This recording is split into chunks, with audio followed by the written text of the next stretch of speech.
A tó dúpẹ́ láàárọ̀ yìí pé aláǹfààní àti gbọ́ Bíbélì. Thank you this morning once again for the privilege we have to hear the Bible. A dúpẹ́ bí ẹ ṣe kó wa déwájú yín nínú ìjọsìn. Thank you how you bring us to your presence in worship. Ìwọ Ọlọ́run ló gún wa láàrin wa. You are bound Ṣe rẹ̀ ṣẹ. to fulfill your plan. A tún tẹríba láàárọ̀ yìí. Bow down before. Mo fẹ́ kásẹ̀ àkòrí tí mò ń bá lọ. I want to round up the topic we've been considering. Mo gbé díẹ̀ ní ìjẹ́jọ́, mo rí pé a ò lè ṣe púpọ̀. I tried last week, but I discovered we can't go far. Kókó kékeré tí a dẹ̀ ń gbé lọ tó ṣe pàtàkì ní ahọ́n akẹ́kọ̀ọ́. And the little topic we've been considering is the tongue of a learner, or a learning tongue. Akíkanjú wa, Our champion, eléyìí tó ń bẹ nítòsí, which is right here, yóò fún wa ní ahọ́n akẹ́kọ̀ọ́ tí yóò yí ayé wa padà. will give us a learning tongue that will change our Nípa lives. ìyípadà ayé wa, à á lè gbọ́wọ́ àwọn ẹlòmíín sókè. When our life change, we will be able to lift up others. Kókó kékeré méjì There are tí just wà lábẹ́ ẹ̀ tí mo fẹ́ fẹnu kàn kí a tó two lọ. subtopics under that.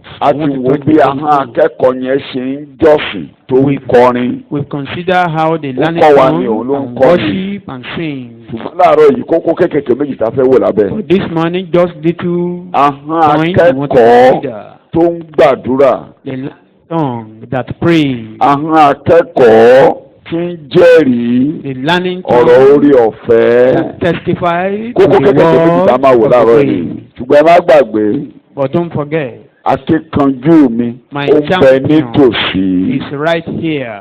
Ta ní ṣe ẹlẹ́jọ́ mi? Who is my adversary? Olúwa ń bẹ fún mi gẹ́gẹ́ bí akọni ẹlẹ́rù. That the Lord is with me like a mighty warrior. Gbogbo àwọn tó ń ṣe bíní sí mi lójú máa tì pátápátá. All those who is waging war against me will be put to shame. A ti wo akíkanjú àpẹẹrẹ akíkanjú nípa ti ara tí ń ṣe Gòláyátì Kíláàtì. As the example of a physical champion, the Goliath.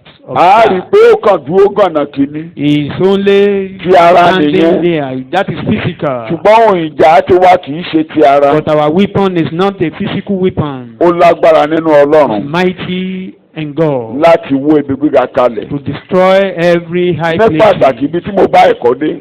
especially Akíkanjú where we are. tó ń fúnni ní ahọ́n akẹ́kọ̀ọ́. The champion that will give us a learning Ìyẹn ló tongue. gbé mi lọ sí bèbè Jẹ́ríkò That was what took us to the side of Jericho ní orí karùn-ún. in chapter 5. Nígbà tí gbogbo Ísírẹ́lì dé Jẹ́ríkò tí wọ́n fẹ́ kọjá sílẹ̀ When all ìlérí. Israelites go to Jericho, they want to pass through to the promised Bẹ́ẹ̀ land. ni Joshua ó bẹ̀rẹ̀ sí í yí odi yẹn káàkiri. Joshua started rounding the fence, Bẹ́ẹ̀ ni akíkanjú kan yọ sí i. and a champion appeared unto him, Ó di àmàrà ogun. fully armed.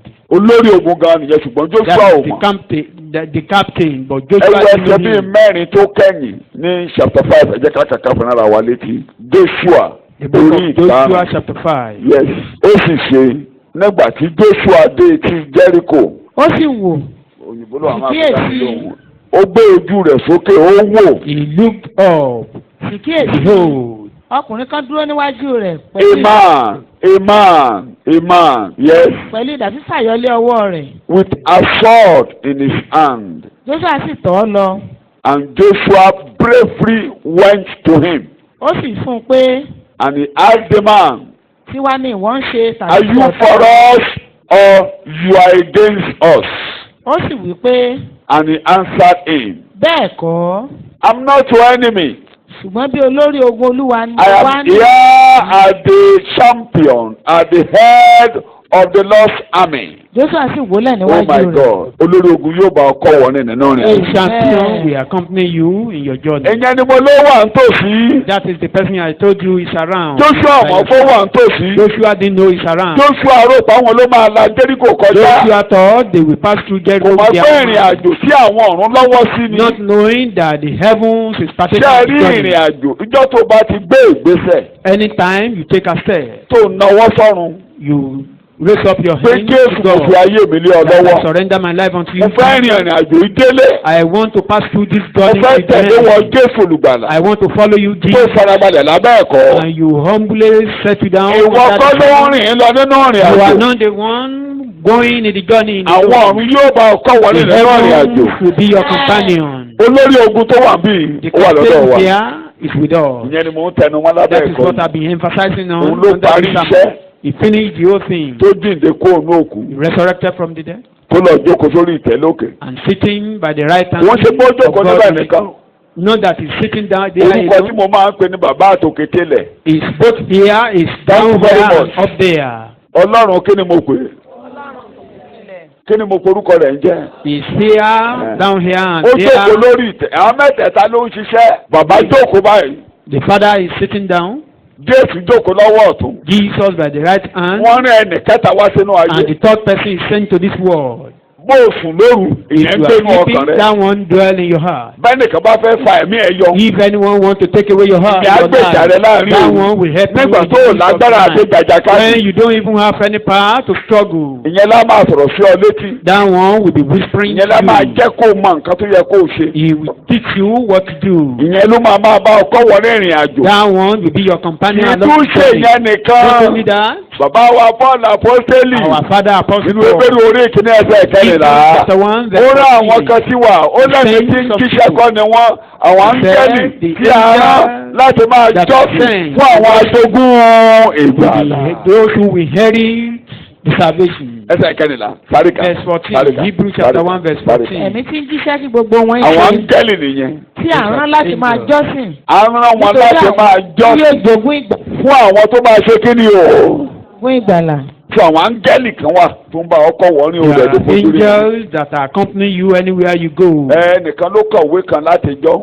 A writer Àkọ́rí of a book. àkórí ìwé yẹn ni Angels on Assignment. The top àkòrí ìwé Áńgẹ́lì. ẹni àwọn áńgẹ́lì nínú wọn lẹ́nu iṣẹ́ Thank ìránṣẹ́. you. Àkórí ìwé ẹ̀ nìyẹn. That is the topic. Angels on Assignment. Àwọn Táwọn oníṣẹ́ tó ń áńgẹ́lì ṣe. tó wà lẹ́nu iṣẹ́ ìránṣẹ́. Iṣẹ́ ìránṣẹ́ wọn ni wọ́n ń bá lọ. They are on their So, mission. O ò nìkan rí o. You are not alone. Kí mo ló ṣe? O ò nìkan dá dúró o. You are not alone. Ìwọ nìkan kọ́ ló ń gbélé o. You are not living in that Ọ̀dà, house alone. Jẹ́ kí n ka Bíbélì. Let me read Bible. Genesis chapter 32. Ìwé Genesis orí kejìlélọ́gbọ̀n. Kéèkàn fapẹ́rẹ́ ti nígbà tí a ti ń ṣẹbọ. Just Tó to jẹ́ support pé you with an a ò example, tiẹ̀ even tí ń when the ṣẹbọ sacrifice kankan. is not yet done. Ẹbọ ìdílé ló wà níbi tí mò ń ka yìí, kò tí ì ṣẹbọ We Mósè, have kò just tí ì ṣẹbọ family Árónì. sacrifice. Olórí ilé That ló of ti ń Aaron ṣẹbọ. is not there. Ọlọ́run má jẹ̀mú ló ti wà ń bẹ̀. It is the God of Ẹgbẹ́ láti ẹsẹ̀ covenant. ìkíní Bíbélì ń sọ̀rọ̀. ìlọlé ọ̀nà rẹ̀. Jákọ́bù ń lọ ní ọ̀nà rẹ̀. àwọn áńgẹ́lì ọlọ́run sì pàdé rẹ̀. Tana ló pàdé rẹ̀. àwọn áńgẹ́lì ọlọ́run. Mo ní tana ló pàdé rẹ̀. Met àwọn áńgẹ́lì ọlọ́run. nígbà tí Jákọ́bù sì rí wọn ó ní Ó ní ogun ọlọ́run lè yí. ogun Ọlọ́run yẹn a máa bá ọkọ wọ rìnrìn àjò. That army of God will be your companion. Ogun Ọlọ́run yẹn a máa bá ọkọ wọ rìnrìn àjò ayé. The army of God. Ó ń lọ lójú ọ̀nà He was rẹ̀. going on his way. Luke ń tó jọra la fi ń wéra orí kejì. Luke chapter 2. Àwọn olùṣọ́ àgùntàn kan Some shepherds tí Ọlọ́run gbéṣẹ́ ìránṣẹ́ fún. that God gave an Ẹ wá assignment. wo bí áńgẹ́lì ṣe pàdé wọn níbẹ̀. Look at how angel met them there. Luke orí kejì Luke chapter 2 ẹgbẹ́ látẹsẹ̀ ìkẹwàá. from verse 10. áńgẹ́lì náà sì fún wọn pé Yes. má bẹ̀rù. Ẹ ti ẹgbẹ́ láti bí ẹsẹ̀ ìkẹjọ. ó lè. From verse àwọn 8. olùṣọ́ àgùntàn ń bẹ Àwọn olùṣọ́ ní ìlú náà. àgùntàn wọ́n ń bẹ ní ìlú náà. There wọ́n are ń ṣọ́ agbo shepherds sitting àgùntàn wọn ní òru Wọ́n ń ṣọ́ agbo àgùntàn wọn ní òru watching ní their- pápá tí wọ́n ń gbé. ní pápá ibi tí wọ́n ń gbé. sáàsì kíyèsí Pápá ibi tí wọ́n ń ṣe kéne. feet wọ́n where they gbé. dwell. Mo sọ lójú wa I said it ìṣètà àtàwù yìí. when we Pápá travel. àwọn olùṣọ́ àgùntàn yẹn wọ́n kó wa débẹ̀. Ibi Where tí wọ́n ń those gbèrè. shepherds normally rear Ibi tí their wọ́n ń sheep. gbèrè. That this is where they live. We Wọ́n were ti kàn shown. mẹ́ntẹ́ẹ̀nì ibẹ̀ gẹ́gẹ́ bí igbó They ó wà still bẹ́ẹ̀. maintain the Pápá ibi tí place. wọ́n ń gbèrè. That field Bíbélì lẹ́ ń kà. still maintained. sáàsì kíyèsí Kíyèsí áńgẹ́lì olúwa náà yọ sí wọn áńgẹ́lì Olúwa ṣe kéne. ó yọ sí wọn. The angel of God gbogbo olúwa appeared sì rìn yí there. wọn ká. Wọ́n ń ṣọ́ agbo àgùntàn wọn. They were keeping Ṣẹ̀mọ̀ their kọ́lọ́run bàbá their òwe sheep. ni. God of parable. Ìjọ ló ń jágùntàn. Church is the sheep. Kí mo ló ń jágùntàn? áńgẹ́lì òkú ònú ìjọ. The angel remained in the church, ó ń bójútó àwọn àgùntàn. watching over the sheep. àgùntàn làwọn yẹn ń ṣọ́. Those people, they were watching tí over bàbá wá their sheep. sínú àbítá tí ń ṣọ́ àgùntàn. And the father came down ẹ to má them. gbàgbé Don't ibùkẹ́ ẹranjẹ ni forget, wọ́n bí Jésù olùgbàlà sí. Jesus Bíbélì was lẹ́ ń born in kà. the manga. ẹ máa kà. ògo Olúwa sì ràn yí wọn ká. ògo Olúwa ṣe kéne. ó ràn yí wọn Glory ká. of God. àwọn yẹn òkú kú máa ń They kánkan. don't know anything. wọn ò máa kánkan. They don't know anything. ṣùgbọ́n olórí ogun yọ ọ́ But the bẹ́ẹ̀. captain appeared unto olórí them. ogun abá ọkọ wọlé The nínú captain ọ̀rẹ́. will be your companion on àwẹ̀ this journey. yọ̀ǹda ara rẹ gẹ́gẹ́ bí àgùntàn. mọ̀mọ́ jẹ́ Surrender wúrẹ́ o. yourself as a sheep, not like ẹ mọ̀ goat. yàtọ̀ nínú àwọn àgùntàn àti ewúrẹ́. You know the difference between sheep and nígbà goat. tá a wà lọ́mọdé la àmọ́ When yàtọ̀ o nígbà tá a wà lọ́mọdé tó nígbà yẹn ọ̀sìn wọn kan ọ̀sìn pọ̀ nǹkan ọ̀sìn òsì mọ́ báyìí oníkàlùkù ti ń Domestic halẹ̀ mọ́ animal are nǹkan so oríṣiríṣi nǹkan tó ti many máa ń jẹ there. àwọn alágùntàn wà àwọn Those ẹlẹ́wúrẹ́ who wà. were sheep, goat, kódà a máa ń bú àwọn kan ní sùkúl gbàgbà even bá we abuse some a ní people o yàtọ̀ ságùntàn ní tiẹ̀. that we just abuse them that you are not different bí mọ́tò ń bọ̀ from báyìí sheep. bá mọ́tò afẹ́ kan àgùntàn kí ló máa ṣe. The sheep may be on the road. Ew. Even vehicle is coming. It will wọ́n not. máa dìde It kan won't á bother. dìde bíi pé. Even if it will Bí bóun ló stand ní ilé up, ayé. it will just be walking majestically as if they are the owner of kò everything. sún tó ń mí He is afraid of nothing. ọkàn ẹ balẹ̀. He's olùṣọ́ Very- ẹnìkan ló ń gbọ́ olùṣọ́ Yo- nǹkan wọn á ti mojú ẹ̀ dáadáa. only listening to its shepherd. káì tó bá dẹ̀ ti gbọ́ òun lọ And nìyẹn. the moment it had that, ṣùgbọ́n ewúrẹ́ it moved. But goat, ibi tó o bá ti ní kó má lọ ló ń lọ. even where you don't send it, it Kí ni mo will wí? go. ní ká àgùntàn lọ bẹ́ẹ̀ ó máa lọ Direct bẹ́ẹ̀. a sheep into one Ó lọ direction, bẹ́ẹ̀, it will ó máa lọ go. bẹ́ẹ̀. káì àgùntàn àgbọ̀ tiẹ̀ bẹ̀tẹ̀ ewúrẹ́ bó o ṣe káì. But ó goat, even if you want tó to bá rí send it away, nǹkan tó it fẹ́ will jẹ not. káì Long as káì he can see what he want to eat. kò sí tó kàn. bó o dájú mọ́ lẹ́yìn kò sí Even ìgbéra. beating it may still be. àwọn kan máa ń fi di iná láti tán wá gbé lẹ́yìn ewúrẹ́ kí ewúrẹ́ tó gbọ́ràn. In those days, some people will take ewúrẹ́ ò a lè fi gbọ́ firewood kẹtàyé sọ. to hit goat before kò tẹ́ bá wo he eat. gbogbo bíbélì pátápátá. Considering all the Bible, àwọn alájọrin ìrìn àjò lọ sílé ògo. the companion Àwọn of tó wọ the Ọlọ́run glorious ká. home, those who Àwọn tó God ṣe can ń darí. handle, those who à ń are, pè ní àgùntàn. those who can be controllable. kí n They are fẹ́ the nu word ẹsẹ̀ kan called, yẹn bí ẹ̀tọ́ rẹ lómi they are the ò one tàbí called bí. sheep. tí ẹ bá bọ́ sínú Jòhánù orí ìkẹwàá. In John chapter 10, tí ẹ bá bọ́ sínú orí ìkẹwàá. ẹ jẹ́ ìjẹ́ kí n ka Chapter ẹsẹ̀ 10. kìíní sí ìkẹrin péré. verse 1 to 4. tẹ bá lóòótọ́ délẹ̀. lóòótọ́ ni mo wí fún yín. yes. ẹni tí kò bá gba ẹnu ọ̀nà wọ inú agbo àgùntàn ẹ̀hẹ́n, ṣùgbọ́n tí ó bá gba ibòmíràn gun òkè ẹ̀hẹ́n. òun náà ni olè àti ọlọ́ṣà.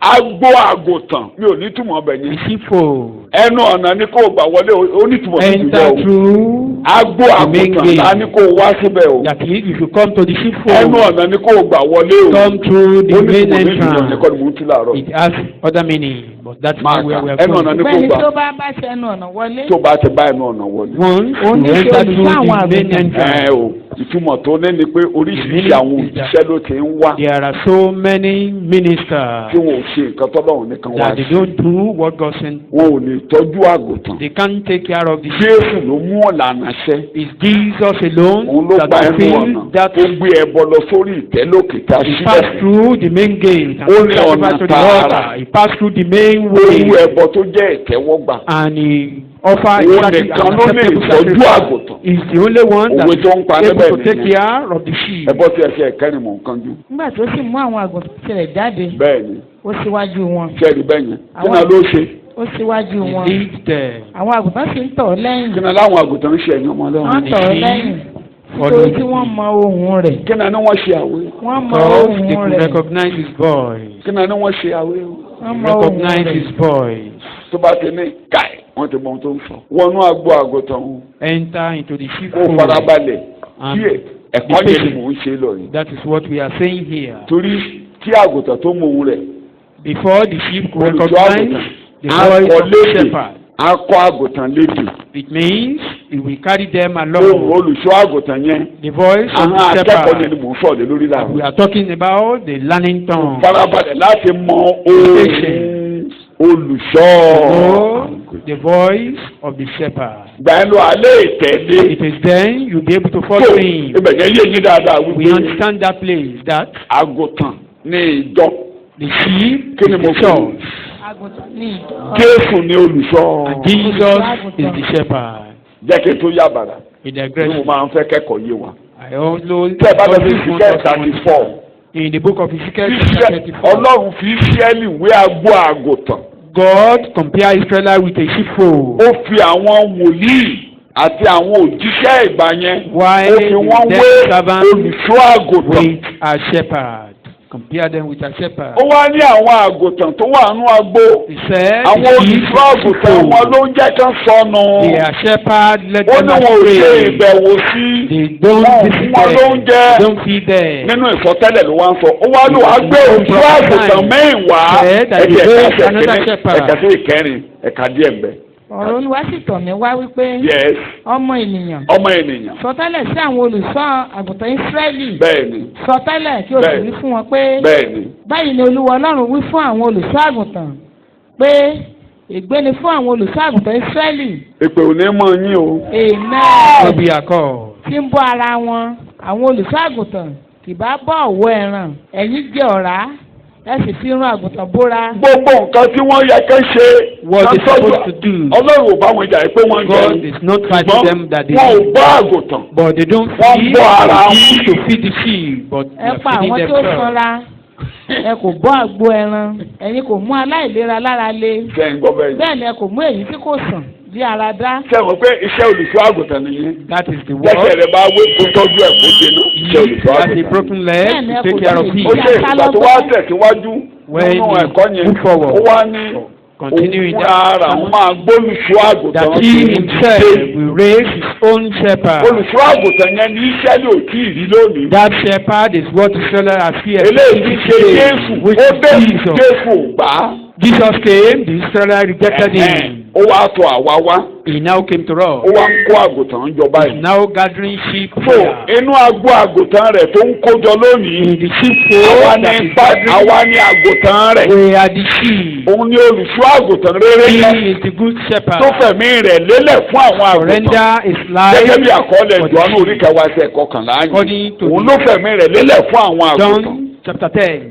Kódà He nígbà tó surrendered ń bá his wọn life Ísírẹ́lì for sọ̀rọ̀. the sheep. When he was talking to the Israelites. Tó ń bá wọn ọmọ lẹ́yìn sọ̀rọ̀. When he was discussing Lórí with díẹ̀ his péré tí wọ́n disciples. gba Jésù nígbà yẹn tó ń bá wọn sọ̀rọ̀. The Ó little ní àwọn people àgùntàn accepted his ìṣẹ̀wọ̀n word gbogbo then. gbà yẹn. Ẹ má lọ sí ọ̀nà àwọn kèé. Then he commanded them not to go to the center. Ó ní mo ní àwọn àgùntàn kan Verse 16, he said tí that kì í ṣe ti agbo yìí. not yet in this Ó ní èmi fold, yóò mú wọn wá I will bring them. kí a jẹ́ olùṣọ́ àgùntàn kan. That will be Agbo one kan shepherd, one olùṣọ́ fold. àgùntàn kan. One shepherd, one fold. Mo lọ síbi kan lánàá wọ́n bá ẹsẹ̀ ìjẹ́ ara I kan mi. went to a place yesterday. The Àmì other ò jáde treated this ṣùgbọ́n ó ṣe bed, pàtàkì kí n jáde lánàá. but I must Wọ́n bàjẹ́ pátápátá. go there. Wọ́n ti ṣàlàyé àwọn tó ń lọ fọ́run. They've explained those that are going to heaven, Àwọn tó ń lọ fọ́run. those that are going to heaven. Ọ̀kẹ́ méje ó lé ẹgbàájì. Ẹ ní kí ni mo wá lọ mo gbúdọ̀ lọ. 144. Ṣọ́ọ̀ṣì àṣírí mi. Ibẹ̀ ni mo lọ sí Church tuntun of bẹ́ẹ̀ ni. Jehovah Witness.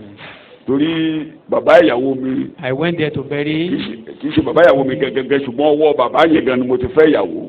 I Ọmọ ẹ̀ married my bàbá wife ìyàwó mi from ní that ajé mi man. ó ti From lọ that man. bẹ̀tà kó bí ẹ̀ ni ìyàwó ẹ̀ kú. So His ó firstborn jọ̀ràn yẹn mo gbọ́dọ̀ wife lọ. died. I must be there. Mo dẹ̀ gbìyànjú I pé tried. mi ò fẹ́ ríbi jókòó mo sún mọ́ torí mo pẹ́ lọ nílé. I went there late. Torí So ohun tí mo wá lọ ní ẹ̀kọ́. I went there intentionally Mo to ní mo wá listen lọ. to the sermon. So wọ́n ní kí n wá jókòó mo ní rárá mo ní mo fẹ́ gbẹ́kọ̀ọ́. They said I should come and sit at the back. I said no. I want to hear the sermon. Mo dẹ̀ débi tí mo ti ráyè gbẹ́kọ̀ọ́. And I was able to get Ẹ̀kọ́ to pọ̀ o. near the Ṣùgbọ́n front. There ìtàn are ilé ìtàn so bàjẹ́ many. lélẹ̀ tí mò ń sọ. But one of the one they render Ibi tí bí useless. túmọ̀ sí The meaning of àwọn this Júù tó gba Jésù nígbà yẹn. the Jew that accepted Christ Kì í then, ṣọ̀kẹ́ méje ó lé ẹgbàájì. not 144,000. Àwọn àgùntàn máa lọ sọ́nà kèfèrí ní Jésù. Don't go to the Àwọn Gentiles. kèfèrí That ṣì is ń bọ̀ ní commandment Jésù of túmọ̀ Jesus. sí. Mo ní The àwọn Gentiles are àgùntàn still kan coming. I tí ò have tí ì some dé sheep sínú agbo that yìí. is not yet in Èmi the yóò fold. mú wọn wá. I will bring Kan them. sí agbo kan àti kí ni mo As gbé. may be one fold, one shepherd. Àwa ni agbo ọ̀hún. We are the Tí wọ́n ní ń àwọn wá àgùntàn mìíràn that were brought. tí kì í ṣe ti agbo yìí àgùntàn mìíràn.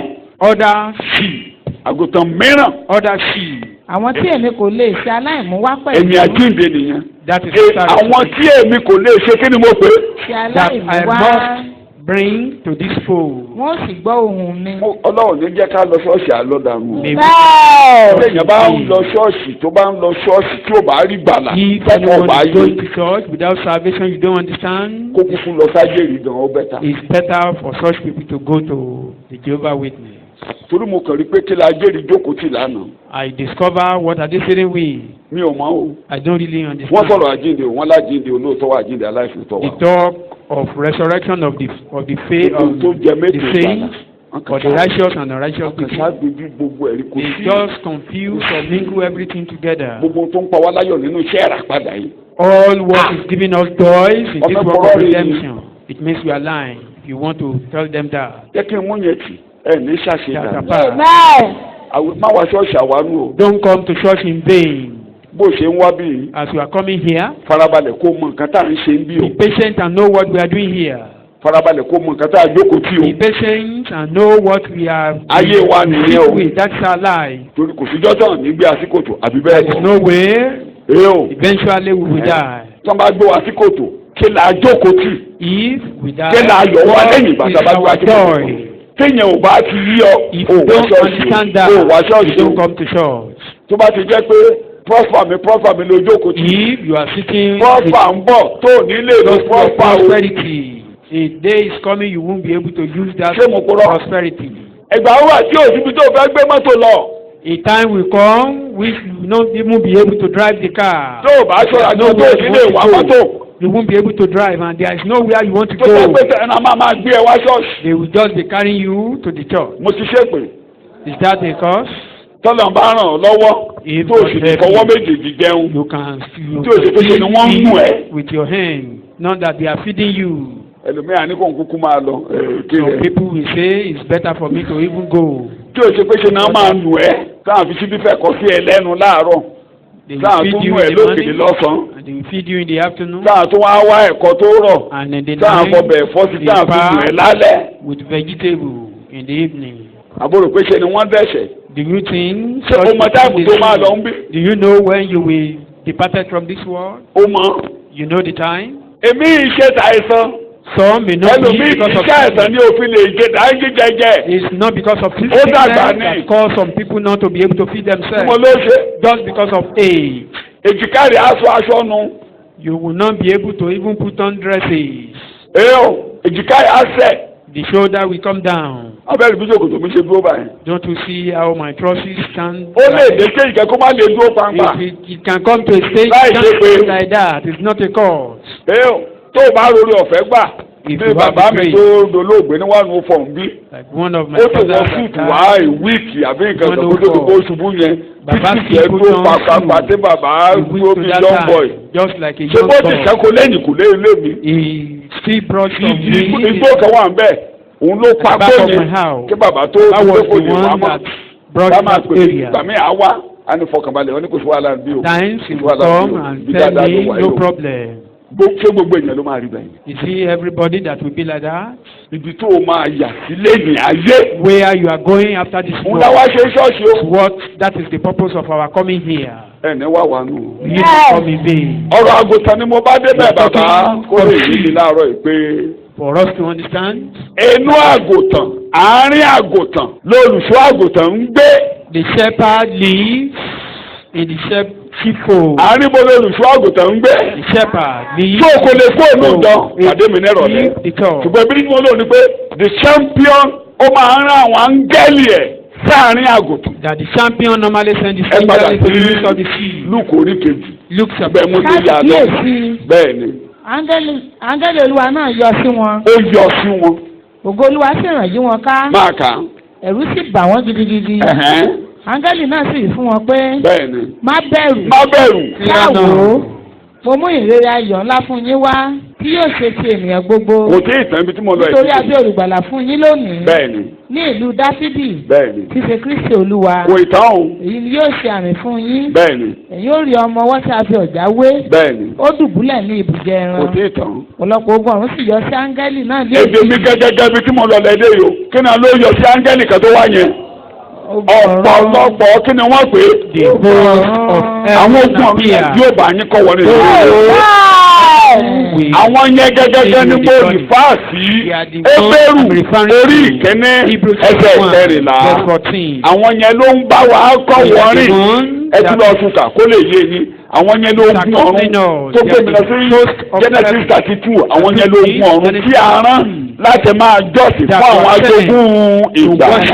ẹ̀mí tí ń jíṣẹ́ kí gbogbo wọn ṣe. ẹ̀mí tí kí ni àwọn yẹn wá ṣe níbi tá a wà yẹn. wọ́n wá jíṣẹ́. kí ni wọ́n wá ṣe níbẹ̀ yẹn o. wọ́n wá jíṣẹ́. a rán wọn láti wá jíṣẹ́ láti máa jọ́sìn fún àwọn asálẹ̀. lẹ́yìn ìgbà tó ń jíṣẹ́ tẹ́ kí ni wọ́n ṣe níbi tá a kà yẹn. wọ́n wọ́ ògo ni fún Ọlọ́run lókè ọ̀run, ògo ni fún Ọlọ́run lókè ọ̀run, ògo ni fún Ọlọ́run lókè ọ̀run àti ní ayé. ògo ni fún Ọlọ́run lókè ọ̀run. kò sẹ́ni tó máa jọ́sìn tó wọ́n ń darapọ̀ mọ́. tó o bá fẹ́ gbádùn Ọlọ́run jọ́sìn. nínú ìjọsìn àwọn ogun ọ̀run á yà lù ọ́. àwọn ogun ọ̀run á yà lù ọ́. ẹ̀jẹ̀ tó wúwo yóò fúyẹ́.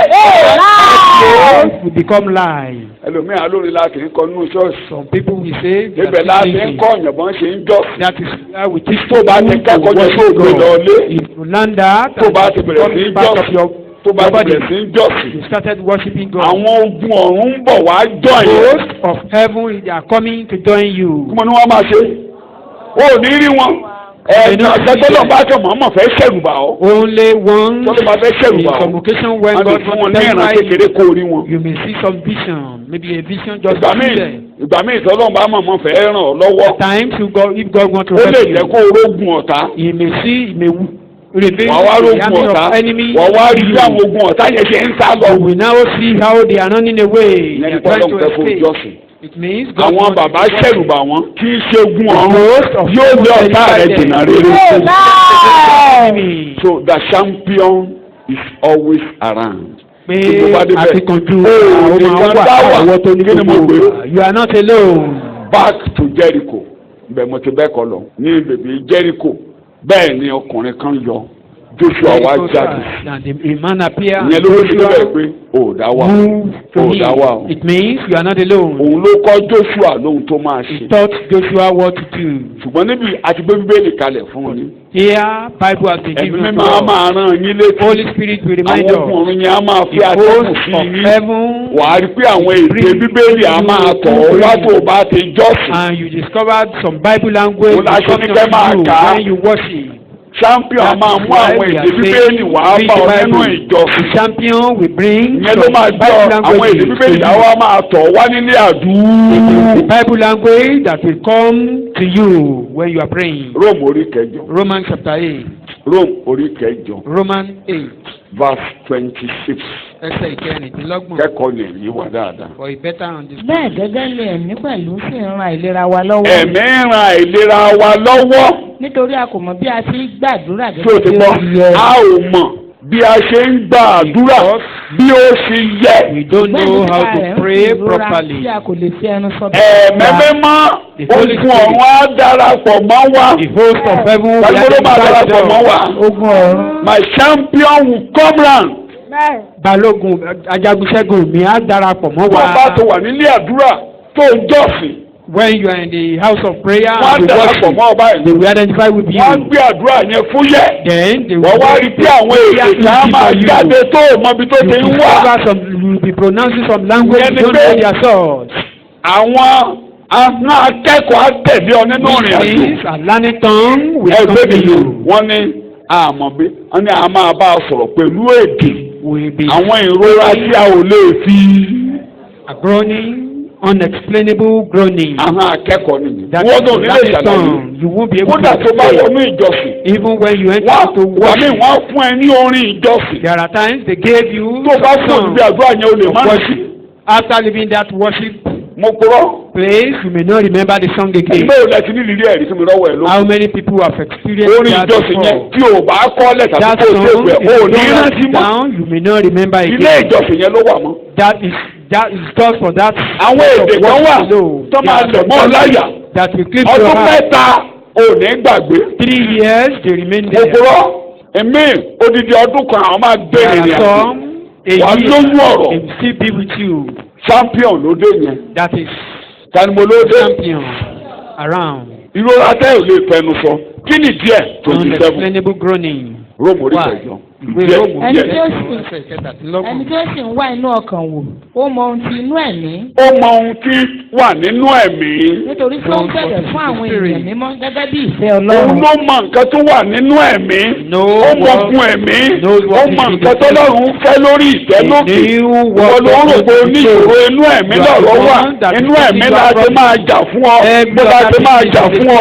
They will fight for you in Mo ní the bó la ti spirit. máa jà fún ọ. They will fight for you in the Ẹ̀ẹ́dì pé spirit. tí champion ò bá wá. If the champion refuses Kí to ni score, odi Jẹ́ríkò ṣe máa wó? how will Tẹ́lẹ̀. the wall of Jericho be pulled down? Kí ni odi Jẹ́ríkò ṣe máa wó? How will that wall be pulled down? Kí ni a ṣe fẹ́ kọjá? How will they pass through the place? Dynamite sí lọ́wọ́ wọn. There is no dynamite with them. Tí àwọn ọkọ̀ tó ń gbé yẹn náà máa fi lù gànà. Would they be using the arrow to pull down Wọ́n the kó oògùn wall? wọn síbẹ̀ bí a fẹ́ kọjá níbẹ̀. We want to pass through Tí wọ́n bá the ti place. sí gànà, àwọn tó wà lọ́wọ́ wọ́n á máa wòran àbí. While pushing the wall, Oh. will the army of the Jericho be looking at them? Odi tó wó láì fọwọ́ kàn. The wall Òwò ayé rẹ̀ á wó láì fi ọwọ́ kàn. parts of your life will be pulled down without any hand. Ní ìyá rẹ̀ bíbélì wò. A ó ṣẹ́ wọn láì sí ọwọ́. They will be breaking without hand. Bí a ṣe máa ba yé aṣòbí jẹ́ nìyẹn. That was A ó ṣẹ́ wọn that is láì sí kí ni mo how pè é. Antichrist will be ruined. Shout hallelujah. hallelujah Shout hallelujah. hallelujah Shout hallelujah. Eke hallelujah. Shout hallelujah. Eke hallelujah. So pẹpẹ tí mo fẹ́ kárí nìyẹn pé That is the foundation I want us to ilé see. ìjọsìn ni ẹ̀mí ti máa ń bá wa kọ́ House wọn. of worship is where the spirit Champion of àwa God. jókòó tì ọ́. Then the champion will sit down with you. A dúró tì ọ́ gẹ́gẹ́ bí akọni Sit ẹlẹ́rìí. with you as a mighty warrior. Ẹni pé lánàá mò ń rán wa létí nínú ìsọjí. Yesterday I was Mo ní ká trying to jọ́sìn, remind us ìbílẹ̀ ẹ̀kọ́ ni that mo we wí. should worship Nígbà tá à ń kà á, when we were reading it. à ń ka Pétérù kìíní orí kejì. We were reading 1 Ó Peter ní chapter 2. bí ẹ bá tọ̀ wá, If you come unto him, ẹ wá tọ̀ òkúta ààyè wá. come to a Ó ní ẹ̀yin life pẹ̀lú òkúta ààyè. Tí à ń kọ́ ní building Àlùfáà. together in spiritual house. tí ẹ bá Holy tiẹ̀ ta ó priest. ṣàlàyé ẹ̀ désàlẹ̀. Yes, Ó ní àtikọ́nù wò tó down mọ̀ there. pé It màá is gbé written in the òkúta Bible. kan kalẹ̀ sí Síónì. I will set up Òkúta a ètò stone. ilé ẹ̀kí ẹ̀ka bẹ̀ ẹ̀ padà In síbẹ̀. Zion, a Ẹ padà síbẹ̀. cornerstone. Pétérù kìíní orí ìkejì. 1 Peter chapter Ẹgbẹ́ 2. láti ẹsẹ̀ kẹta bí ẹsẹ̀ bí ìkejì àbí kẹjọ gbélé ẹsẹ̀. Yes. ẹ̀yin bá ti tọ́ ọ wò Bí ẹ bá tọ́ ọ wò pé olóore ni Olúwa olóore ni Olúwa ẹni tí ẹ̀yin ń tọ̀bọ̀ ẹni tí ẹ̀yin ń tọ̀bọ̀. bíi sí òkúta ààyè Òkúta kí ni wọ́n pè é? òkúta ààyè Yes. tí a ti ọwọ́ ènìyàn kọ̀ sílẹ̀ ní tòótọ́ Oh my God. ṣùgbọ́n lọ́dọ̀ Ọlọ́run Àṣàyàn àṣàyàn iyebíye iyebíye máa kà á. ẹ̀yin pẹ̀lú bí òkúta ààyè Ẹ̀yin náà tó ń bọ̀ kí lẹ jẹ́. òkúta Those that ààyè are coming, ni a kọ́ ní ilé ẹ̀mí Bẹ́ẹ̀ni àlùfáà mímọ́ bẹ́ẹ̀ni láti máa rú ẹbọ ẹ̀mí tí ṣe ìtẹ́wọ́gbà lọ́dọ̀ Ọlọ́run nípa Jésù kò Kristi dé ìtàn. nítorí ó ń bẹ nínú ìwé mímọ́ pé Pé kíyèsí mo fi pàtàkì òkúta igun lé àṣàyàn iyebíye lélẹ̀ ní Síónì ẹni tí ó bá sì gbà á gbọ́ ojú kì yóò tì í. ojú òní tí ọ lórúkọ Hey! Jésù. Ṣé mo àwọn èdè ilé máa yé wa we may not torí understand à this ibi ò language ṣẹlẹ̀ òkúta. because we are not maybe in Òkúta a ló rocky fi ń place. kọ́lé ní We Ísírẹ́lì. normally use Àwọn stone òkúta to gidigidi. build house in this Àṣàyàn chosen. náà máa ń gbé sí kọ́nà. They normally put chosen one in the Àṣàyàn. corner of the house. Náà máa fi gbégun ilé dúró. Elected one. Bí èso bẹ́ẹ̀ lé The corner ìyàwó. of the house. Otherwise, the house will fall Àṣàyàn. down or will pull down. Orí ẹ̀ náà máa gbé ilé sí. They are the foundation. Àwọn òkúta yòókù wọ́n wá máa Others mú wọn wá ní too, kankan. they will be bringing Wọ́n them máa one fún after pọ̀. the other. Wọ́n máa mú wọn wá ní Joining them kankan. to those So two. àwa ìbáyìí We kankan ni wọ́n mú wàá wá. will be taking Tán bá ti mú ọmúdélé wá. one after the other. Wọ́n so bíìkì mọ́. Fóyèkẹ́ ló ń jẹ́ bẹ́ẹ̀ o. The man of God Wọ́n so was mọ́. taken and the Lójú wife méjì. was attached to him. Wọ́n mú arákùnrin wá. And Wọ́n the á so other mọ́. brother to Ìyàwó ẹ̀ him. náà wọ́n á so His mọ́. wife to Wọ́n mú him. bàbá oyin wá. Wọ́n so mọ́. Another Ìyàwó ẹ̀ brother, wọ́n so mọ́. his wife, Bẹ́ẹ̀ náà ṣe ń mú attached to ìdílé him. kankan wá. So also Òkúta kankan. individually, each Ṣé fáwọn stone méjèèjì inú ilé wọn ni wọ́n ti jẹ́ kan nínú ìjọ wọ́n dúró lẹ́yọ̀. in the church, Kí ni mo they are gbé? individually, but at Ó wá home jẹ́ they pé are one. bàbá oyin ló ti dé tí ìyá oyin ò tí ì dé. àwọn la gbé bàbá òun yìí síbẹ̀. Maybe the brother is around, the woman is ready to call. Anytime the woman comes, so òkúta ní ilé ọ̀rá ń so pọ̀. they join together. The house is being built little by little. Gbé Ọlọ́run nínú. The dwelling place of God in the spirit. Ọlọ́run á wá rí ibi jókòó sí. God will now have a place to sleep. When we gather here, àwọn òkúta ààyè. a lively stone. Each of us is a lively stone. Àwa kóra wa jọ. Ọlọ́run wá ní òkè. God said, mo fẹ́ gba ìjọsìn. I want to receive worship. Àwa jókòó sáárín ìjọ. Òun nìkan ló máa ń gba ìjọsìn. The only one that receive worship. Ẹ wàá mú ẹbọ ẹ̀mí wá. Then you pray. Òun máa gba ìjọsìn lọ́wọ́ ẹ̀yìn òkúta ààyè. Ẹ máa júbà rẹ̀. Ẹ máa júbà rẹ̀. Ẹ máa júbà rẹ̀. Ẹ máa sọ pé ó wà láàyè. You be saying you are alive. Títí Pétérù ti bẹ̀rẹ̀ ni pé olóore ni ọ́. Dídé lórí ẹ̀jẹ̀ rẹ̀ olóore ni ọ́. Olóore ni ọ́. Ó wà láàyè. Ó wà láàyè. Ó wà láàyè. Olóore ni ọ́. Ó iṣẹ́ Ọlọ́run àìkú. Ó wà láàyè. Ó wà láàyè. Ó gbúdọ̀ wọlú nìyàn o. You must not fall. Ó bá wọlú ẹnikẹ́ni àlọ́ bíi pàwùdà àdèlè bọ́. Come like powder. Wọ́n ń kọ́ lù ọ́ o bàbá. I strike you. Wọ́n ń kọ́ lù ọ́ o. Ẹni máa kọlù àádáwó kan wò kan. Anyone that strike you. Ó wà láàyè. You are alive. Ó wà láàyè. You are alive. Ní orúkọ Jésù Olúwa ni a dúpẹ́. Ìwọ́n náà jẹ́wọ́ pé Olúwa mo dúpẹ́ pé òkúta ààyè náà lèmi náà. Òkúta ààyè ni mí. Òkúta ààyè. Bẹ́ẹ̀ni òkúta ààyè ni níwájú Olúwa mo dúpẹ́. I worship you God. We bless you, we adore you, we give you all the glory. Àfihàn àtọ́lá àti òkú. Àárín ìjọ ló ń gbé. Àárín ìjọ ló ń gbé. Ajúbà rẹ o bàbá. Worship you God. Ní orúkọ Jésù Kristi ni mo gba àdúrà. In Jesus' name, our Lord. Ẹ jókòó. Fún ẹ rí i pé inú ìjọsìn yẹn ni Ọlọ́run fi máa ń ráyè rìn ni mò ń sọ̀rọ̀ rẹ̀ lọ́wọ́. What I'm saying is that God will have chance to walk. Tó bá ṣe darapọ̀ mọ́ àdúrà rẹ̀. The moment he identify himself with your prayer. A fún ọ léde tó. Then he will give you language to use. Wọ́n náà sọ pé a kò mọ̀ bí a ṣe ń gbà. That was why I said we don't even know how to pray. If you want to get prayer, worship God, you honor Him. You will honor Him so well. Let me use another language. Kọ́kọ́ bẹ̀rẹ̀ pẹ̀lú orin kíkọ gẹ́gẹ́ bí o ṣe mọ̀. Start with song as gẹ́gẹ́ bí o ṣe mọ̀. Don't sing. Àwọn orin tó o mọ̀. You know them. Kọ́kọ́ bẹ̀rẹ̀ sí ń kọ. Songs that you know. Àwọn èdè tó o mọ̀. Kọ́kọ́ bẹ̀rẹ̀ sí ń fi dúpẹ́.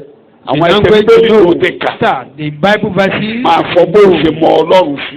Speak them out as you know God. Ó máa dé kòríta kan. If we come to a stage. Tí champion á darapọ̀ mọ́ orin yẹn. Then the champion will identify with that song. Á gbọ́ orin yẹn lọ́wọ́ rẹ̀. If we take it over. Kí mo ló máa ṣe lọ́wọ́ rẹ̀? Tó bá ti gbọ́ orin yẹn lọ́wọ́ rẹ̀. Ó lè jẹ́ ohun orin yẹn ló a máa lò.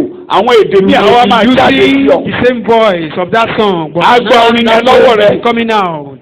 Ní kété tó bá máa bọ́ síbi àdúrà báyìí. The moment you come to the prayer point. O lè bẹ̀rẹ̀ pẹ̀lú ọgbọ́n orí ẹ o. You may start with your own wisdom. Kó máa dúpẹ́ ní nǹkan tó lọ́run ṣe fún ẹ o. Thanking God. Ní kété tó bá máa gba èdè lọ́wọ́ ẹ báyìí. The moment you hijack that. Tó o máa sọ èdè tó o máa lò. The language you be using. Wàá máa lo èdè akọni. You be using some mind. Wàá máa ta ọ̀pá akọni. You be shooting arrow of valor. Hallelujah. Hallelujah. Mo fi ń gbà wá níyànjú ní gbogbo gbà pé ẹ ka That's Bíbélì. why I do encourage us to read Bible. Ẹ jẹ́ kọ̀rọ̀ Bíbélì kó kúnnú ní ọ̀pọ̀lọpọ̀ àti ní ọgbọ́n gbogbo. Abundantly and Bíbélì in all rẹ̀ wisdom. kí ẹ lè máa kọrin That you may kí ẹ lè sing máa jọ́sìn sí Olúwa nípa bẹ́ẹ̀ èdè yóò máa jáde láti akọni olórí ogun yóò fún yín lédè àdúrà. The captain yóò fún yín ní ọ̀fà tí ẹ lò. And the arrow to you. Shout hallelujah. Eke hallelujah. Shout hallelujah. Eke hallelujah. Shout hallelujah. Eke hallelujah. Shout hallelujah. Eke hallelujah. Shout hallelujah. Eke hallelujah. Ó ṣe pàtàkì kẹ́ gbàdúrà kẹ́ lo èdè tó yẹ nínú àdúrà. For you to pray and use the right language. A bí àdúrà ní májẹ̀mú tuntun. Òun ni orúkọ Jésù. Kí ni mo pè é? Orúkọ Jésù. Kí ni mo pè é? Orúkọ Jésù. Jésù ló kọ́ wa bẹ́ẹ̀ o. Jesus taught us. Ó ní nígbà tó ń wà láyé. When he was in this world. Ṣé o pé ẹ pàdé mi ní Tuesday? Meet me on Tuesday. Nítorí mi ò tí ì parí ẹ̀kọ́ yìí. I'm yet to finish that. Ó ní ẹ̀ tí ìbéèrè ń kún títí di àkókò yìí. You've never asked for anything. Ó ní ọjọ́ pọ̀ tí ẹ béèrè tí ayọ̀ yẹn máa kú. Coming and you will ask till your joy. Ó ní ẹ̀ tí ẹ̀ mọ̀ bẹ́ẹ̀ ṣe béèrè gan. You don't even know how to ask. Ó ní èmi ló máa kọ́ nínú tí ẹ máa. But I teach you what to use or what to ask. Ìgbà tó wá jíǹde tán. After resurrection. Làwa gbé Jésù ga. And Jesus was tí a fún ní orúkọ tó borí gbogbo. And was given the name above every other name. Tí a bá ń wo àwọn àpẹẹrẹ àdúrà májẹ̀mú láéláé, àwọn ilé òkè ẹ̀ màdúrà àgbà lẹ́bàá àdúrà tẹ́ máa gbà pẹ̀lú champion lónìí. Wọ́n màdúrà àgbà. They cannot be compared. Wọ́n màdúrà àgbà. Today. Èdè tó lò ẹ̀mú yóò kọ́. The Holy Spirit will teach you. Mo lédè tó lò ẹ̀mú yóò kọ́. Holy Spirit will teach you. Ṣùgbọ́n kẹ́ndẹ́ kan ni. But one thing is. Ẹsẹ̀ Bíbélì ló máa lò nínú àdúrà. You will use Bible verses in your prayer. Tó o bá ti lo ẹsẹ̀ Bíbélì nínú àdúrà. If you don't use Bible verses in your prayer. Tí o bá lo ẹsẹ̀ Bíbélì nínú àdúrà. You don't use Bible verses. Ọ̀dà jẹ́ kí n bẹ̀rẹ̀ báyìí. Let me start this way. Ṣé má tẹ̀ lọ sínú májẹ̀mú láéláé? Jẹ́ kí n bẹ̀rẹ̀ pẹ̀lú ẹ̀kọ́ àárọ̀ ìgbọ̀n. Let me start this. Isaiah chapter 50. Ìwé Àìsáyà orí 50. Ẹsẹ̀ ìkeje, ẹsẹ̀ ìkẹjọ, ẹsẹ̀ ìkẹsàn-án. To 9. Isaiah chapter 50. Nítorí Olúwa Jèhófà yóò ràn mí lọ́wọ́. Nítorí Olúwa Jèhófà yóò ràn mí lọ́wọ́. Bẹ́ẹ̀ni. Nítorí náà ni kì yóò dààmú. Bẹ́ẹ̀ni. Nítorí náà ni mo ṣe gbé ojú mi ró bí òkúta líle. Yes. Èmi sì mọ̀ pé ojú kì yóò tì mí. Inú ìṣòro ni Jésù wà, ìsọtẹ́lẹ̀ Jésù nìyẹn. This is a prophecy of Jesus. He was in inú ìṣòro ló wà tó náà dúró báyìí. He stood up. Pé èmi mọ̀. That I know. Lọ́nà wàhálà yìí, Olúwa Jèhófà yóò ṣe kéde. The Lord God will help me. Mo mọ̀. I know. Mi ò ní dààmú. And I will not be. Mo mọ̀. Ojú òní tì mí. I will not be put into shame. Ẹni tó ń ràn mí lọ́wọ́, olórí ogun ó dúró tì mí. My captain. Shout hallelujah. Hallelujah.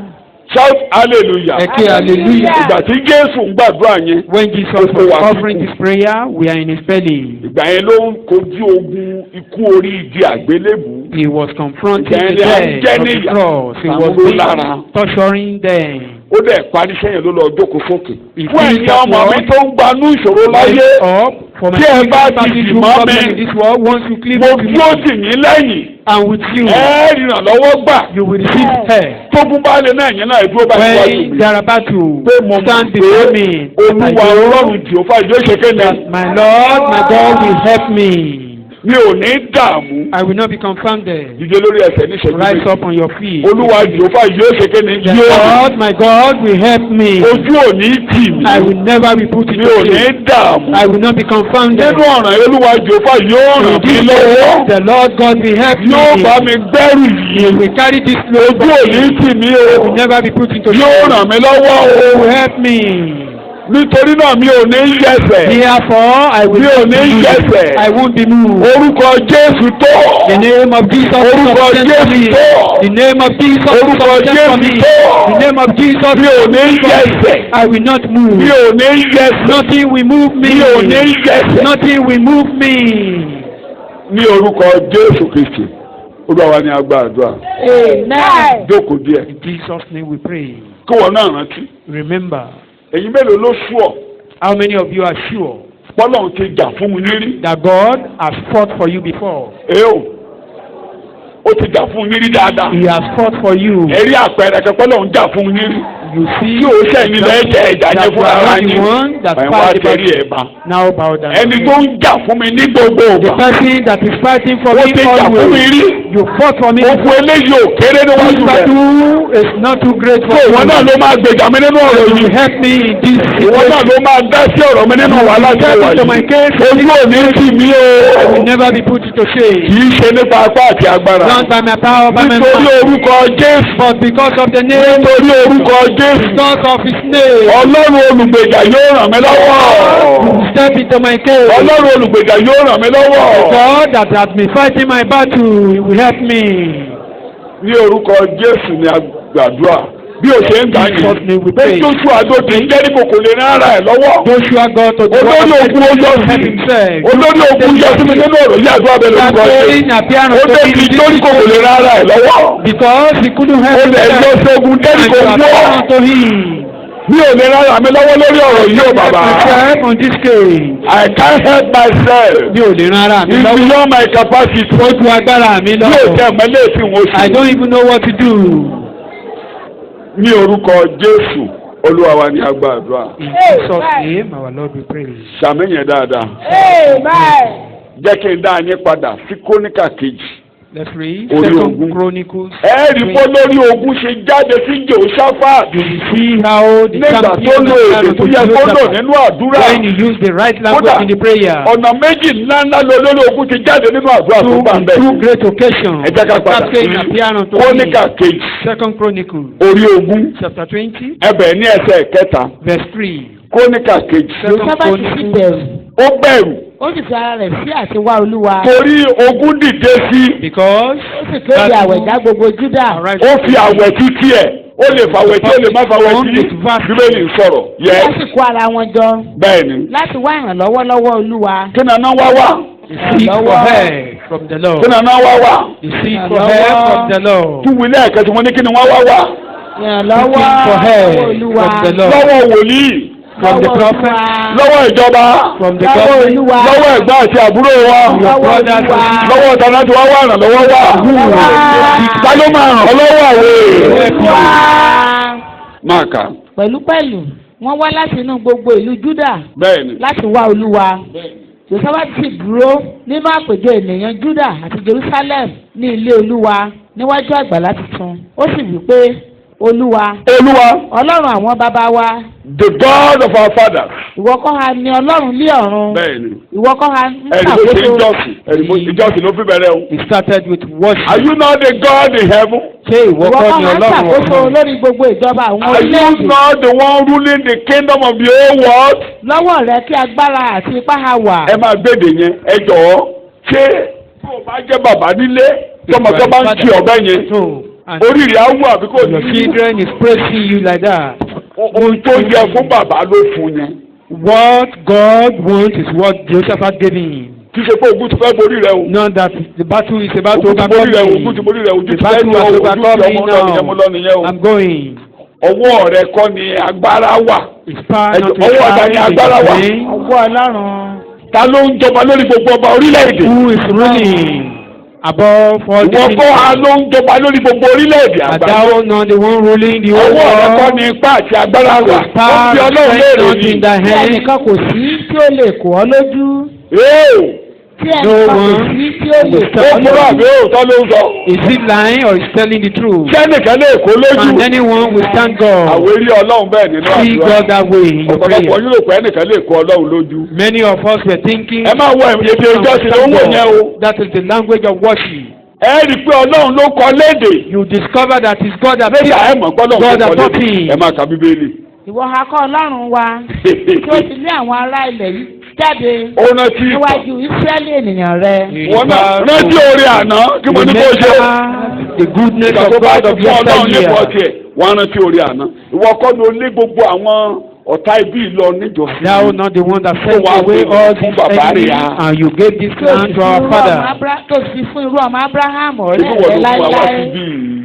Ọ̀rẹ́ láíláí. Your friend. Ìwọ kọ́ ló gbé Jésù olùgbàlà wá. Thou not the one that brought mú Jésù lánú ìrora kọjá. You brought him out of the groaning. Ó pa ojú rẹ mọ́ nígbà yẹn. Sorrow. Torí kó má bàa fọ ojú mi mọ́ lónìí. For you not to shut your eyes against me. You know you are watching God. Mo ló ń ṣe lọ́wọ́. Ìwọ kọ́ ló dé ládì ẹ̀gún. You put a thorny crown upon me. Kẹ́kọ̀ọ́ ìdílé má bàa gà mí mọ́. That cause me no reign over me. Ìwọ kọ́ ló gbẹ̀gùn Ádámù dé lórí. You took the curses of Adam upon me. O gbé òkú sẹ́gbẹ̀ẹ́. You look other side. Òkùnkùn bo nígbà náà. Darkness encompasses. Ìwọ kọ́ ló gbé òkùnkùn forí rẹ̀. You took darkness upon me. Ìwọ kọ́ ló sọ pé wákàtí agbára òkùnkùn ní eléyìí. You are the same person that said this is the hour of darkness. Fún agbára òkùnkùn lọ́dọ̀ rẹ bí. Is there any hour of darkness before you anymore? O ti gbàdúrà o. You are yet to pray. Ṣùgbọ́n o ti lé ìṣòro àbọ̀ o ti lé ìṣòro lọ. Already you send away problem. Jẹ́ ìwọ kọ́ alóní wákàtí agbára òkùnkùn ní èyí. And thou not the one that pronounced that this is the hour of Tí a fún yín ní darkness. agbára ní wákàtí agbára You are òkùnkùn. given power in the hour of Ṣé darkness. wákàtí agbára òkùnkùn tó wà lọ́dọ̀ rẹ bàbá? Is there any hour of darkness before you Ó kọ́ ojú rẹ anymore? mọ́. You shut your eyes. Òkùnkùn bo lọ́jọ́ òun. Darkness encompass him then. Gbogbo ẹni wọ́n dé ní adé ẹ̀gún. A turning crown was Wọ́n á put tún upon gbé him. adé ẹ̀gún dé mi lórí ni bàbá. You now use the turning crown for me Ṣé anymore. ìgbésílẹ̀ ìjàyàn níwájú rẹ ni bàbá? Can there be turbulence Shout before you anymore? hallelujah. Hallelujah. Ahọ́n akẹ́.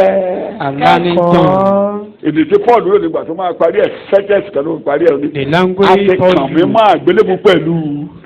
When he Ìgbà concluded tí ó ń everything, jìyà he yẹn. was crucified with Ìgbà yẹn Christ. nìyà mi parí bàbá. When Jesus was Ṣé ìyà tó wà lẹ́yìn suffering àgbélébùú? end then? Is Ìwọ there any náà suffering bẹ̀rẹ̀. after Ṣé ìyà resurrection? tó wà lẹ́yìn àgbélébùú? Any suffering after resurrection Oh! for Jesus?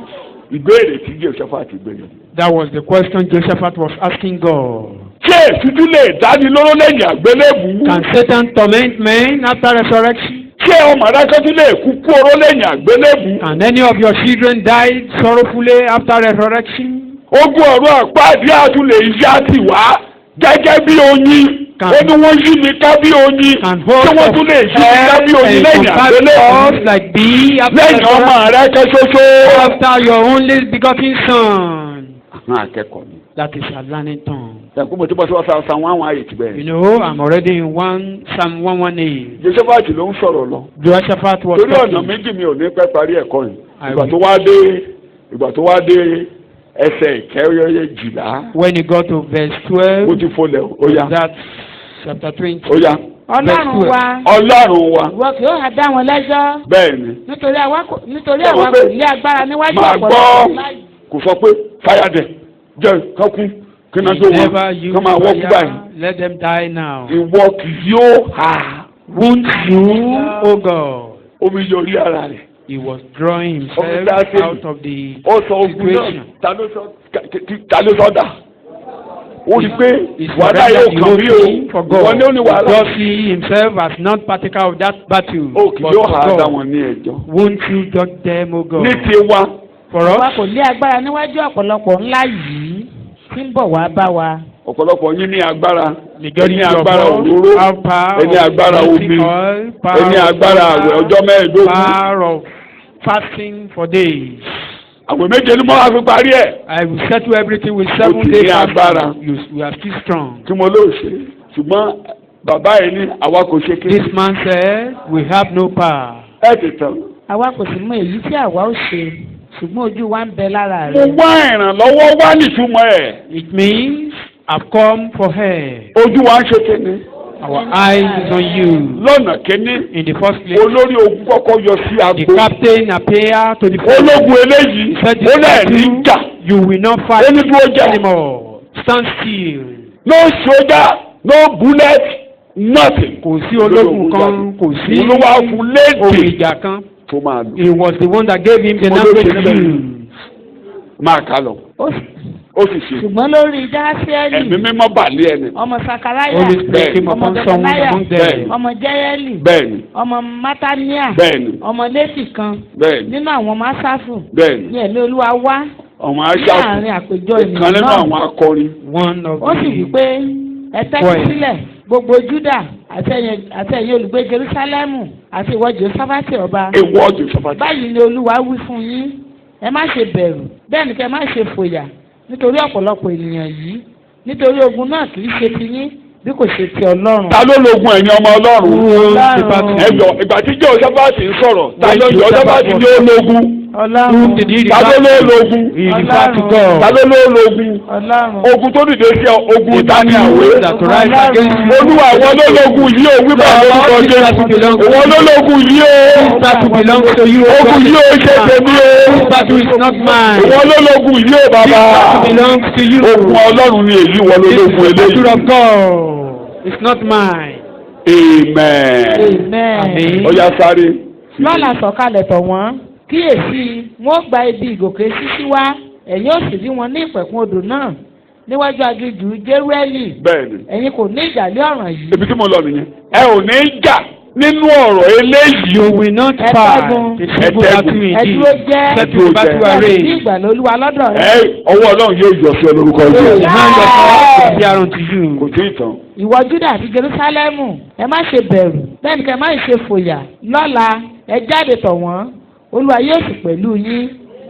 Jerusalem tẹ orí rẹ̀ bá sílẹ̀. Ó ti tó ojọ́sìn. Ìgbà tó wá sí sórí pé wọ́n ní ìjà yẹn wọ́n ti fojú tó máa ṣe. Ó ká kọrin jọ, ó bẹ̀rẹ̀ sí lo èdè. Tẹ́ bá wá kà á, ẹ rí i pé lójijì láìrò tẹ́lẹ̀ unexpectedly ogun àjọ ẹ̀jẹ̀ kí n sáré kà. Nígbà tí wọ́n bẹ̀rẹ̀ sí kọ orin àti sí yìn, Olúwa yan ogun ẹ̀yìn sí àwọn ọmọ Ámónì. Olúwa yan ogun ẹ̀yìn sí àwọn ọmọ Ámónì. Móábù. Champion ló dìde, ogun ọ̀run dìde láti jà, ogun ọ̀run yóò jà fún ọ. Ológun ọ̀run yóò jà fún ọ. Ológun ọ̀run yóò jà fún ọ. We fight for you. On your feet. Òkùnkùn ti bù ọ́. Wákàtí mẹ́ta òkùnkùn bù ọ́ lórí ìdí àgbélébùú. Darkness encompass you on the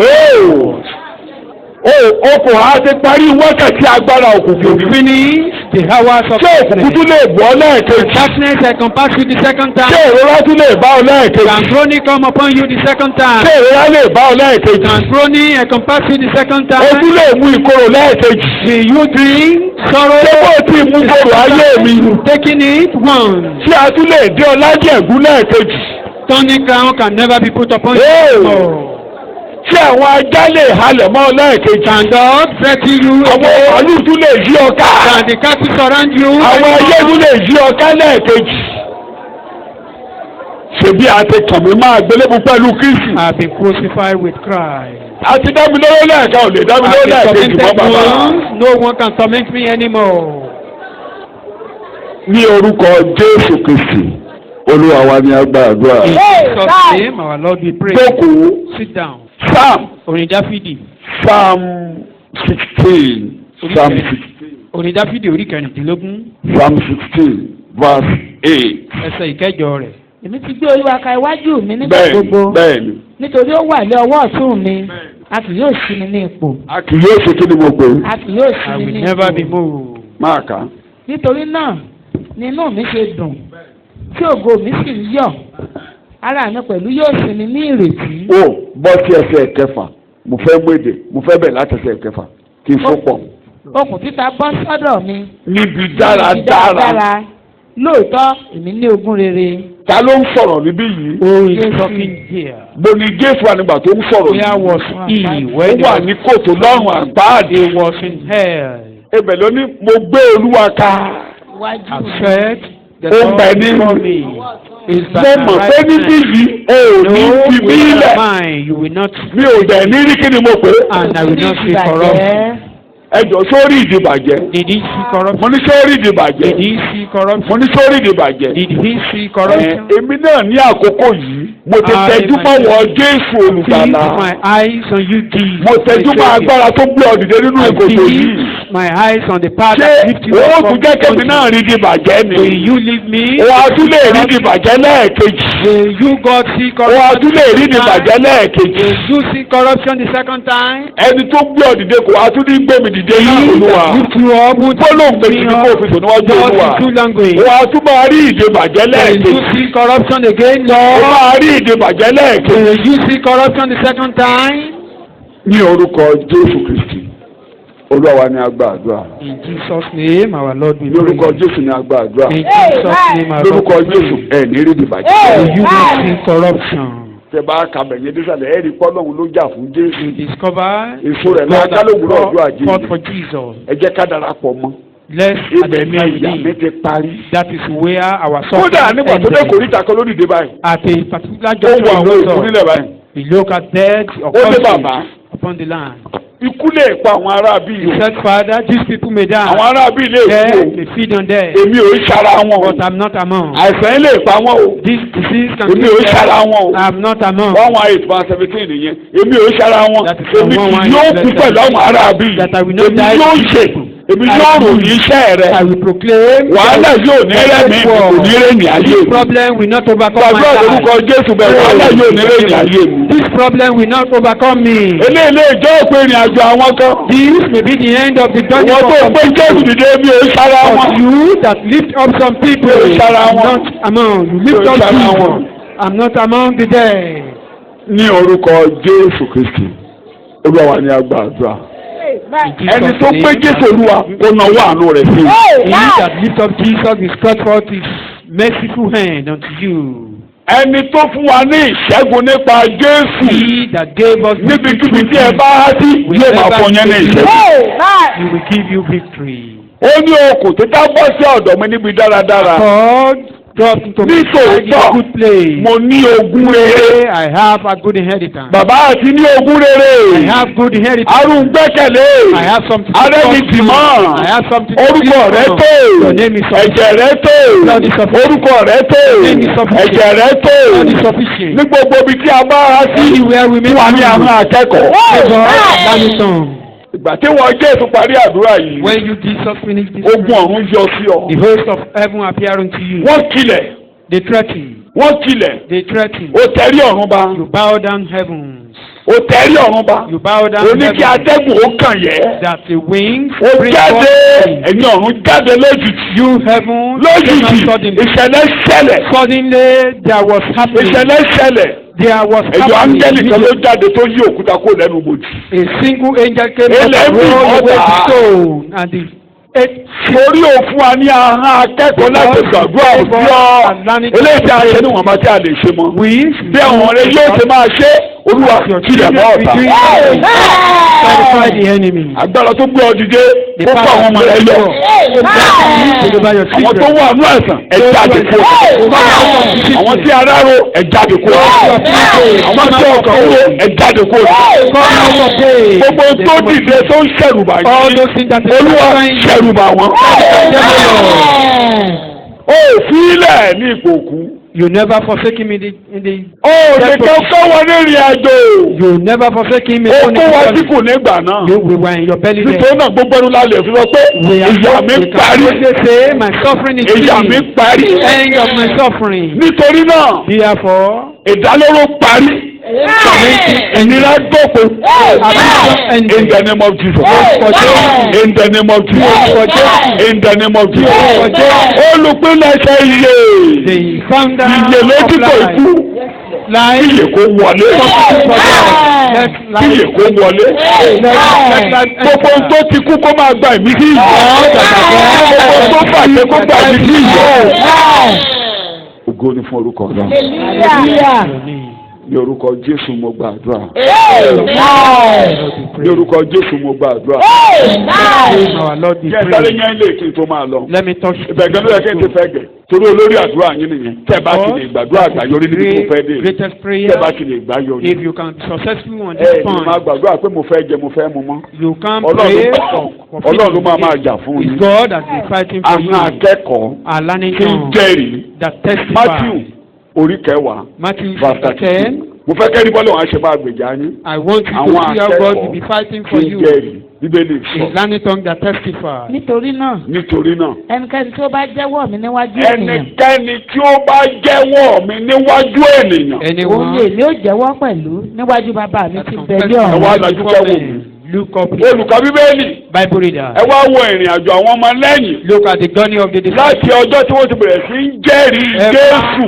From the day they started testifying to the name of Jesus. Wọ́n á sọ fún mi pé wàhálà wo ni ẹnìkan kan ní tọ́lọ́rù ò yanjú. We of them encounter problem and God did not step into them. Nígbà tí gbogbo wọn ti lọ́wọ́. When the part two. Àwọn 120 ló bẹ̀rẹ̀. About 120 of them started when the Holy Spirit. 3,000 wọlé. 3,000 wọlé. 500 gbogbo wọn sì ń fayọ̀ jáde. And they were going out joyfully. Wọ́n ní kí Pétérù pamọ́. Ó làwa kò lè ṣaláìsọ ohun tí àwa ti gbọ́. They want to silence Peter and he said they cannot but testify on what we heard and what we Ọlọ́run ta ló gbèjà wọn. All the battle that rose against them who fought for them. A ti rìpọ́ọ̀tù kéèsì wọn lọ́run. The case has been reported in heaven. Dorcas kú kalẹ̀ ta ló gbé Dorcas dìde. Died and God raised him up through one of them.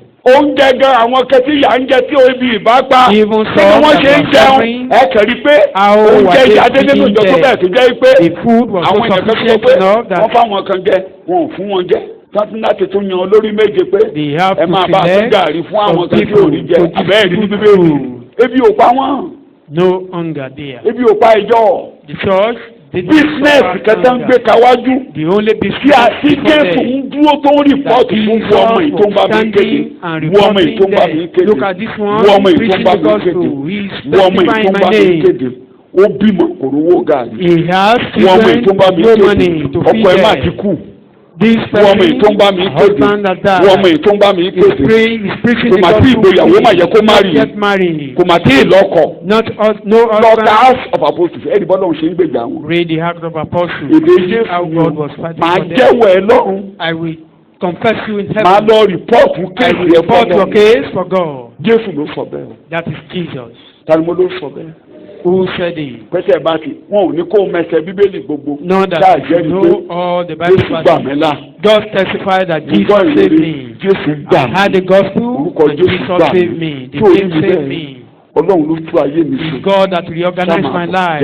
Just come, follow me. Wá wo. Come and see what the Lord has done.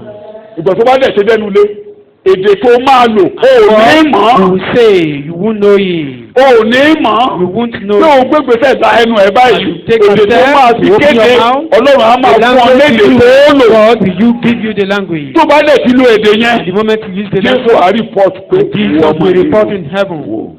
Look at this child. Look at this child. Ó jẹ́rìí mi níbí. He's testifying to my name here. Ẹ̀yin bàtà ń kó ti Paul.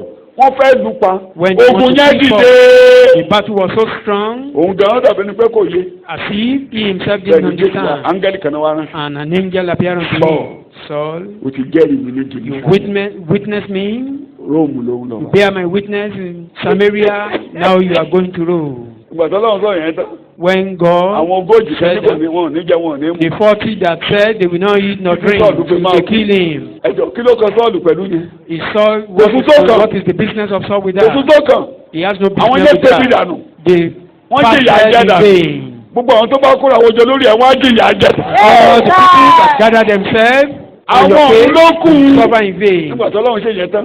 When God finished that, when they were confined together, God allowed one of the family of Saul to be here. He said they will have work of Saul. That is what majority of us do. If you are trying to fight for yourself. At times, God will reveal something to you, and you now wake up and be fighting the person. He will not reveal unto you what to do.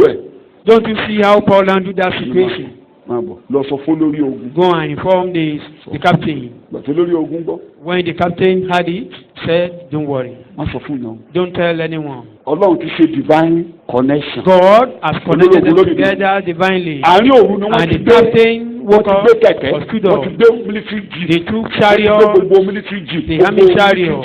Wọ́n wá ń gbé Saul, wọ́n wá ń gbé Paul gẹ́gẹ́ bí ìgbà tí wọ́n bá gbé gómìnà. And Saul was carried just like a governor.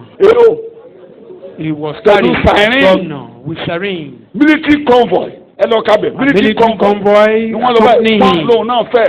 And he sat down. Wọ́n lóun náà ṣe. Wọ́n ò tí ì dé o fẹ́. Pọ́npọ́npọ́ gbogbo àwọn tó dójójú ọ̀nà. All those wọ́n mọ̀fọ́ ọ̀tá mọ̀fọ́ lórí ayé. They did that in vain. Bàbá ló rìpọ́ọ̀tù kéèsì yẹn. It was Jesus that reported the case to God. Jésù ló fẹjọ́ ẹ̀sùn. Jesus reported him. Ibi tó jókòó sí tí mo fi ń ṣẹ̀kọ́ ní yóò jókòó gẹ́gẹ́ bí olórí sitting as an high priest láti tọ́jú ẹ. To take care of you. Láti tọ́jú ẹ. Care for you. O láṣọ aráṣọ fún ọ. Don't have clothes, he will buy for you. Bọ́mọ̀ bẹ̀rù àti tọ́mọ ní school o. Don't be afraid of how you will train your children. Only one assignment. Iṣẹ́ kan, iṣẹ́ yọ. Jẹ́rìí mi. Tó o bá ti ṣe. Or testify. Wà á pẹ́ lóko o. If you don't do wà á pẹ́ that, lójú ọ̀nà bí rí. You will delay. By the way, apẹ́ lóko bí ìrì ojú ọ̀nà a máa pẹ́ lójú ọ̀nà ni. tó o bá ti ṣe. If you don't do it, wàá it, kàn máa yí orí òkè kiri. you will just be delaying yourself moving from one place to another. mo ti wá. These days have been coming. ẹni bá jẹ́wọ́ mi níwájú ta ni. Anyone that confess my name. èmi yóò ṣe kéde. In the presence of the people. Ọlọ́run á report kéèsì ẹ̀ to fọlọ́. God in heaven. Jésù á report kéèsì ẹ̀ fọlọ́. Jesus will report your case for God. Ìwọ dọ̀hún mọ nǹkan tó ìdìbò ṣe wà. You yourself. Ó wá ọ̀pọ̀lọpọ̀ àdúrà ló ń gbà tí ó mí. Offering many tó prayers. ní ìdìtàn bá ti fi lé ọlọ́wọ́ gbogbo ìyókù àwọn ọlọ́wọ́ wa. Once you are giving, ẹyọkẹjẹ bá ti lọ́wọ́ rẹ̀ ẹyọkẹjẹ ló máa kérò wá agbọ́rò lẹ́yọkẹjẹ tó bá ti yanjú ẹ̀. Bring others. Ó ní Paul fi sọ níbì kan. That was why Paul said it in Ó one ní place. èmi ń ṣeun gbogbo nítorí ìrere. Said, I'm doing all things because of the gospel that I may say. Ó ní àní mo gbé. He said, tí mi ò bá jẹ́rìí. woe unto me if I testify not to àwọn the name. akọni bẹ́ẹ̀ ti gbanú ayé kọjá èdè pa. Many men of God like that has passed through this world. lónìí báyìí àdúrà tí gbogbo wa ń kọ́ ni pé. Our prayer today is money. o lè rówó. You can't see money. méje pèlè ọ lórí o. I'm not cursing you. prosperity. Prosperity until you kneel down and pray for the power of God. I want to proclaim the gospel. The moment you start proclaiming the gospel, all what we are looking for will follow. ẹsẹ̀ bíbélì ni mo kà ó. I just read a Bible verse. ahọ́n tó ń kéde. And kí ni mo pè. the tongue that proclaim the gospel. Are proclaiming. ó lè jẹ́ ẹni tọ́lọ̀ ń lò ọ́ fún gan-an ó lè dóhùn gangan ló máa tán ọ̀rọ̀ rẹ. Even the person that God has used you for may be the person that God will raise to settle your case. mọ̀mọ́ tó ń sọ̀rọ̀ lẹ́ẹ̀kan. The woman that was kí mi ò bá kéde the other time. mi ò ní rí ìyàwó tí mo fẹ́ yẹn. If I did not proclaim the gospel, I won't see that woman.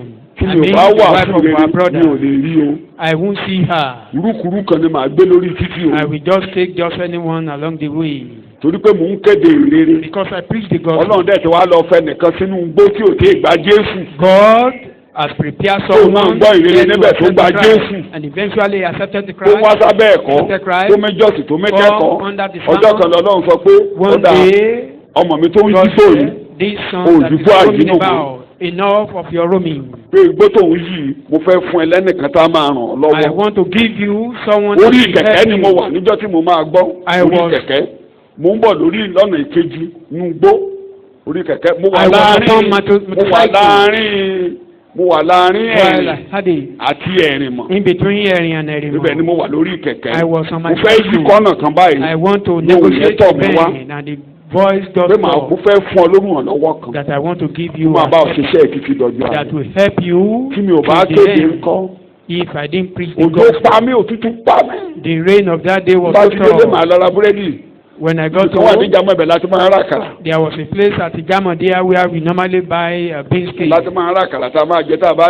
We normally buy beans cake there. I prepare a tea. Tomorrow, when you proclaim the gospel, God will say to you, a learning tongue that testifies. Láti àárọ̀ yìí. Henceforth. Ohun rere tó máa jẹ́ tiẹ̀ yóò tọ̀ ọ́ wá. Things that belong to you will come to you. Gbogbo tó máa ṣe ọ́ láǹfààní yóò tọ̀ ọ́ wá. Mo fẹ́ parí ẹ̀kọ́ wá béèrè. Ta ló lè rìpọ́ọ̀tù kéèsì ẹ̀ fọ́lọ́hun? Who can report your case for God? Nítorí náà Olúwa mo rọ̀ mọ́ ọ mo dé láti ṣe ìfẹ́ rẹ̀ ẹ jẹ́ ká gbàdúrà lórúkọ Jésù mo rọ̀ mọ́ ọ mo dé láti ṣe ìfẹ́ rẹ̀. Èmi náà fẹ́ máa sọ̀rọ̀ rẹ fáwọn ènìyàn. I want to proclaim your word to people. Kó o máa rìpọ́ọ̀tù kéèsì mi níwájú Ọlọ́run Ẹlẹ́dàá. Mo mọ̀ pé wàá rìpọ́ọ̀tù kéèsì mi fún Ọlọ́run Ẹlẹ́dàá. I will report my case to God.